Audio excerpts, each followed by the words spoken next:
Historic Trump-Kim summit set for June 12 in Singapore.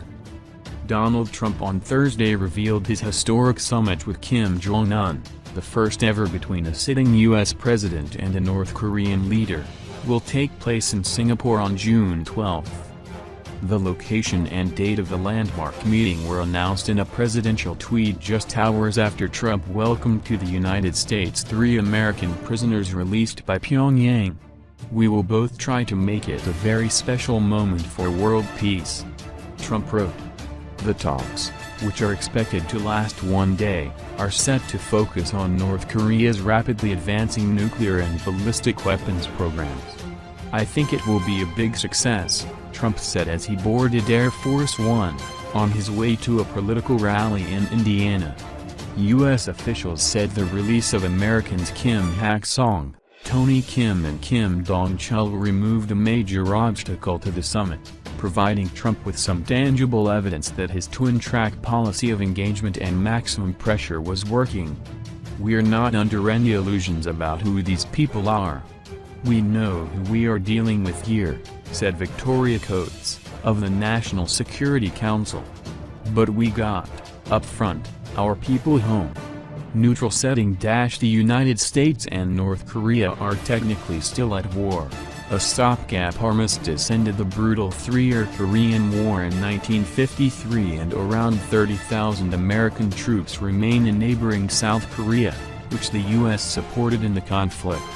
Singapore will provide a neutral backdrop for the summit, avoiding some of the security and political challenges associated with a meeting in the demilitarized zone that separates North and South Korea.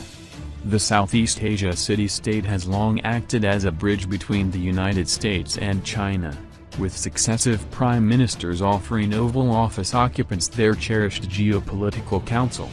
When Trump and Kim do sit down a month from now, the two relatively untested leaders will be presented with a puzzle that has stymied seasoned diplomats for decades.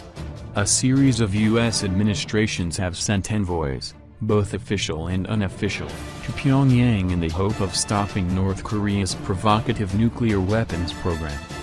Former Presidents Bill Clinton and Jimmy Carter visited after leaving office. Multiple rounds of non-proliferation talks have taken place, and a deal was even signed in 1994. But despite the optimism of that moment, all efforts to limit North Korea's nuclear program have, to date, failed.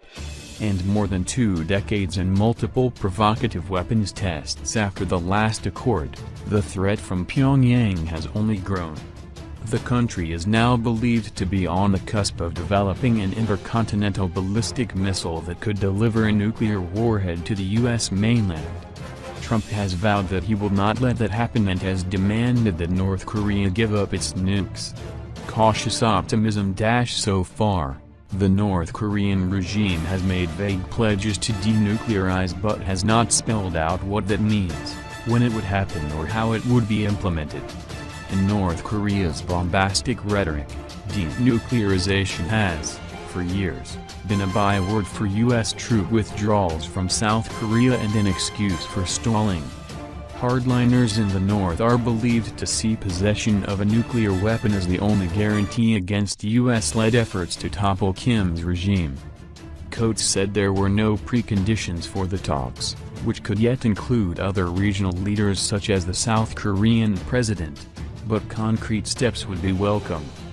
"The president's goal is very clear: the irreversible, verifiable removal of this nuclear weapons program. If he doesn't see material progress to that, there's not going to be a deal for a deal's sake," she said.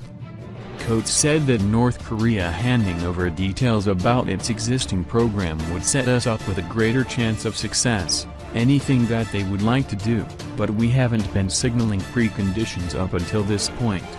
Trump's high-profile meeting offers a glimmer of hope of a breakthrough, according to Republican Senator Cory Gardner, who discussed preparations for the summit with Trump at the White House on Wednesday.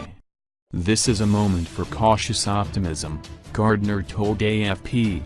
"The president understands that there is a historic opportunity to achieve what the world has been unable to achieve for decades." At the same time, Gardner said, Trump's eyes were wide open about the risks of failure and the need to be clear that denuclearization means abandoning nuclear weapons.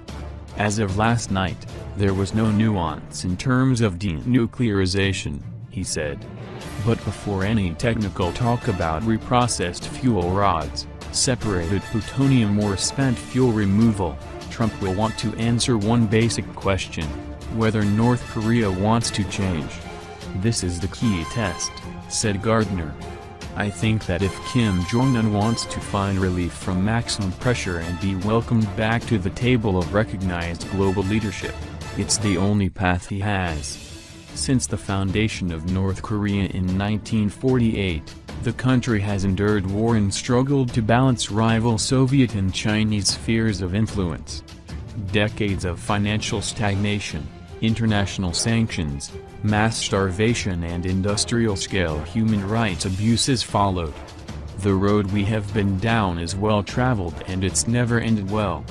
So I hope this time is different, said Gardner.